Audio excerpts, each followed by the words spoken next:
What are some of the keys to success and leadership skills that they need for that? Yeah, first and foremost, I say to thine own self be true.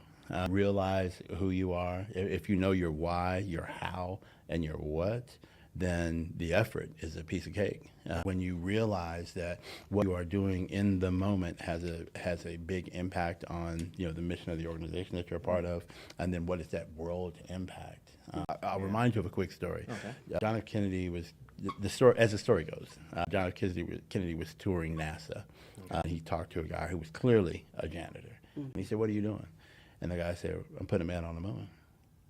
That mindset, whether you're the person who's leading that group of people or whether you're the person doing that thing, then it's fulfilling and rewarding to do that job. And so what I would say is that when it comes down to empathy for those who work on your team, when it comes down to the self-awareness, that is realizing the best of you and the worst of you, because you've been with you your whole life, so you should be honest with yourself.